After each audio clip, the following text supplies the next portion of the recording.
Aujourd'hui, je vais vous parler des symboles de l'ordre Jedi et de la rébellion, parce que les deux sont très liés. L'ordre Jedi a toujours utilisé ce genre de symbole. Il n'y a pas d'origine précise dans le temps, mais on sait qu'il est censé être inspiré d'un grand oiseau, appelé le Starbird ou tout simplement un phénix, bien qu'on ne connaisse pas de vrai phénix présent dans Star Wars. Ce symbole a existé pendant des milliers d'années et a eu beaucoup de dérivés. Mais le plus utilisé, ça reste celui-là.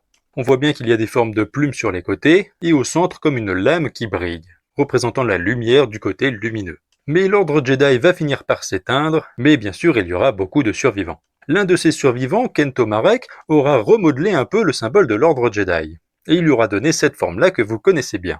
En effet, lors de la création de l'Alliance Rebelle, les rebelles vont s'inspirer de ce symbole comme étant leur logo. C'est d'ailleurs une idée de la princesse Leia en hommage à Galen Marek, Starkiller, qui s'est sacrifié pour sauver son père. Ce symbole sera gardé par la rébellion durant toute leur histoire, et la rébellion, quand ils récupéreront le contrôle de la galaxie, utiliseront ce symbole comme symbole de la Nouvelle République. Là où l'Empire avait instauré un logo inspiré de l'Empire Sith, la Nouvelle République se sera inspirée d'un symbole Jedi pour les représenter. Comme je l'ai dit, on ne sait pas depuis quand les Jedi utilisent ce symbole. Mais l'ordre Jedi vient à la base d'un autre ordre, l'ordre Jedi. L'ordre Jedi avait ceci pour logo. Donc ça n'a rien à voir avec le logo Jedi. Mais l'ordre Jedi avait d'autres symboles pour représenter le côté lumineux et le côté obscur, communément appelé l'Ashla et le Bogan. Le Bogan, il a une forme plutôt en pic, assez agressive, alors que l'Ashla est plutôt arrondi, il est plus doux. Et la petite subtilité qui est géniale, c'est qu'au milieu du Bogan, il y a l'Ashla, et au milieu de l'Ashla, il y a le Bogan. Car il n'y a pas de lumière sans obscurité, et d'obscurité sans lumière. Et d'ailleurs, on retrouve ce symbole dans la famille de Mortis.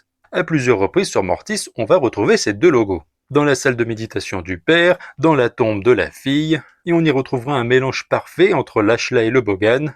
Ils font la même taille, ce qui représente plutôt un équilibre entre l'obscurité et la luminosité. Ce qui pourrait totalement être le symbole du fameux équilibre dans la force. Voilà, si cette vidéo vous a plu, n'hésitez pas à vous abonner à ma chaîne YouTube Curlon et que la force soit avec vous.